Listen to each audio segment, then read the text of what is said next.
Avec la reconnaissance faciale, le masque pourrait être le seul moyen de rester anonyme. Marco DJURICAREUTERS en partenariat avec une filiale d'Amazon, la chaîne Sky News propose une innovation surprenante, taguer les invités grâce à un logiciel de reconnaissance faciale. Reconnaître une célébrité et ne plus se souvenir de son nom, un drame qui parasite l'existence. Une intelligence artificielle va reconnaître les quelques 600 invités prestigieux du mariage le plus attendu de l'année, ce samedi 19 mai. Alors que le prince Harry et sa compagne Meghan Markle se diront « Yes » en la chapelle Saint-Georges, toutes les caméras seront tournées vers le Royaume-Uni. Une chaîne de télévision américaine compte cependant se démarquer avec un dispositif innovant. Sky News va enrichir son flux vidéo des noms des invités, grâce à un logiciel de reconnaissance faciale, comme le rapporte The Register. Il s'agit là pour la chaîne d'un moyen de gonfler son audience pour cet événement historique. L'enjeu pour la publicité est important. Le mariage de William et Kate avait été suivi par 2 milliards de personnes dans 180 pays. La fonctionnalité, judicieusement nommée « Wuzu », sera accessible sur le site web et les applications mobiles, Android et iOS, de la chaîne. L'internaute accédera à des informations complémentaires sur chaque personnalité, une photo de profil, sa profession et une courte biographie.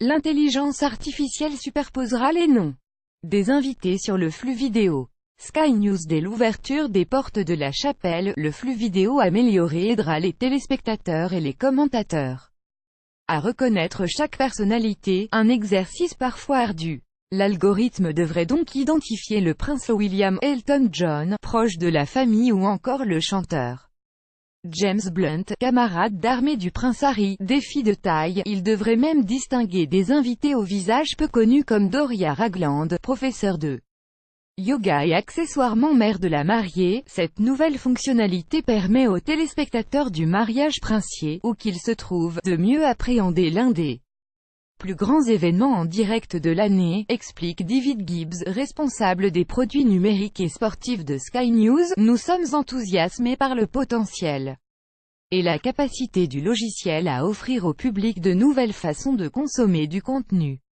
Si elle fait ses preuves en direct ce samedi, cette technologie pourrait faire son apparition sur d'autres grands événements, comme les rencontres sportives ou les grandes cérémonies à l'instar des Golden Globes, du Festival de Cannes ou des Oscars. Un coup de projecteur sur les services en Amazon. La chaîne américaine a développé cette fonctionnalité en collaboration avec Amazon Web Services (AWS) et ses partenaires UI-Centric et Gray Meta. Nous sommes ravis d'avoir aidé Sky News à construire et à déployer avec succès l'application, déclare Alex Dunlap, le directeur général d'AWS Elemental. Le mariage princier est une occasion pour le géant américain de mettre en lumière son savoir-faire en matière de reconnaissance faciale. Depuis fin 2016, la firme de Jeff Bezos propose Rekognition, un service hébergé sur le cloud.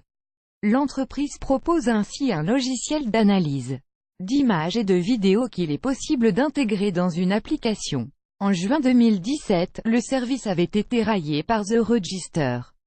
Le média anglais avait fait un test du service avec une couverture de paper mettant Kim Kardashian. Le logiciel avait alors confondu la reine de la télé-réalité avec Isabelle Linnard, une chanteuse d'opéra, peut-être à cause des nombreuses retouches Photoshop de la photo. Lire aussi, Facebook va tester la reconnaissance faciale en Europe. Néanmoins, Amazon explique que sa base de données est mondiale et mise à jour fréquemment. C'est toute la force de l'intelligence artificielle appliquée à la reconnaissance faciale. Plus on lui propose des photos d'une même personne, plus l'IA se perfectionne et obtient des résultats probants. C'est pourquoi il est plus simple de reconnaître des célébrités que des anonymes. Cela pourrait expliquer en partie l'échec du système de caméra à reconnaissance biométrique mis en place à Londres pour surveiller les espaces publics.